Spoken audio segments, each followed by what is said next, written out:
বন্ধুসকল আপোনালোকে যে এই ভিডিঅ' ক্লিপটো চাইছে ঘৰতে প্ৰাথমিকভাৱে 30 দিনৰ ভিতৰতে ব্যায়ামৰ সহায়ত বডিটোৰ ৰূপে সলনি কৰি দিয়া হৈছে আৰু এইবোৰ কোনো দামী জিমত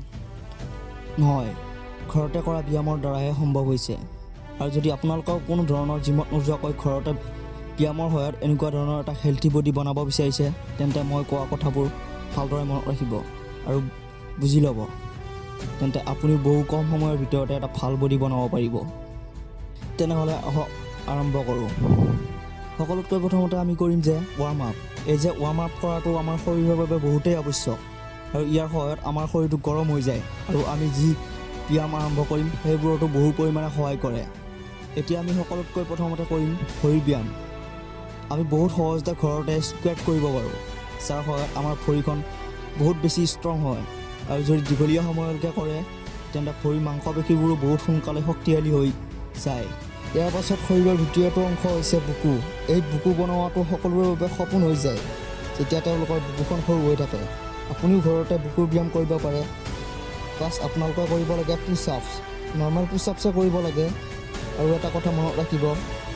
যে দুইখন হাতৰ কান্ধৰ পৰা অলপ দূৰত ৰাখিব লাগে আৰু এনেকৈয়ে কৰিব লাগে আৰু তাৰ পাছত আপুনি নিজে অনুভৱ কৰিব যে বুকুখন কম সময়ৰ ভিতৰতে আপোনাৰ বুকুখন ডাঙৰ হ'বলৈ ধৰিব তাৰ পাছত আমি কথা পাতিম যে এপছৰ ৱৰ্কআউট এইটো বহুতেই দৰকাৰী হয় যদি আপোনাৰ বহুত ভাল এটা বডি আছে আৰু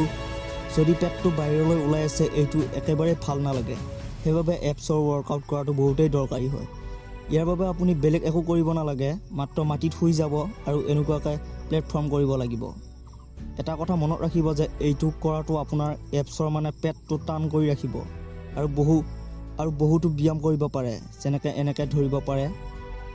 যাৰ সহায়ত আপোনাৰ এপছৰ বহুত সোনকালেই ওলাই আহিব আৰু তাৰ মাংসপেশীবোৰতো বহুত শক্তিশালী হৈ পৰিব তাৰ পাছত এক্সাৰচাইজটো আহে ট্ৰাইচেপছ যদি আপুনি ডাঙৰ এটা বাইচেপছ লাগে তেন্তে ট্ৰাইচেপছ কৰাটো বহুতেই দৰকাৰী ট্ৰাইচেপছ বনাবৰ বাবে আপুনি কৰিব পাৰে পুছ আপছ যাক আমি ডায়মণ্ড পুছ আপছ বুলি কওঁ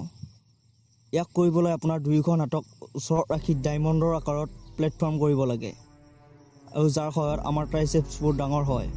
আৰু আপুনিও চেয়াৰ এখনত ৰাখি এনেকুৱাকৈ কৰিব পাৰে যিয়ে আমাৰ ট্ৰাইচেপছৰ মাংসপেশীবোৰক বহুত সোনকালে গঠন কৰি দিয়ে তাৰ পাছত আমি কথা পাতিম যে আপোনালোকৰ বেকটোক কেনেকৈ বনাব ইয়াৰ বাবে আপুনি পুল আপছো কৰিব পাৰে যাৰ সহায়ত আমাৰ বেকটোক এটা ভি শ্বেপ দিয়ে পুল আপছৰ আপুনি ঘৰতে কোনো এখন ৱালৰ সহায়ত কৰিব পাৰে বা এডাল বান্ধিও কৰিব পাৰে ইয়াৰ পাছত আহে শোল্ডাৰৰ এক্সাৰচাইজ এটা ভাল শোল্ডাৰ আমাৰ শৰীৰৰ বাবে বহুতেই প্ৰয়োজনীয় ইয়াক বনাবলৈ সকলোতকৈ ভাল এক্সাৰচাইজটো হ'ল চুৰটাপ প্লেঞ্চি পুছ আপছ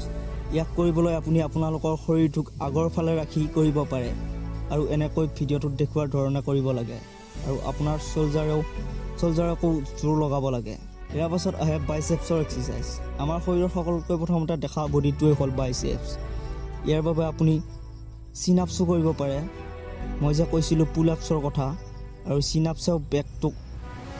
অলপ চলপ হ'লেও ট্ৰেইন কৰে ইয়াৰ লগতে আমাৰ বাইচেপছকো বহুত সহায় কৰে গ্ৰ' কৰাত আৰু আপুনি এই ভিডিঅ'টোত দেখুওৱাৰ দৰে কৰিব পাৰে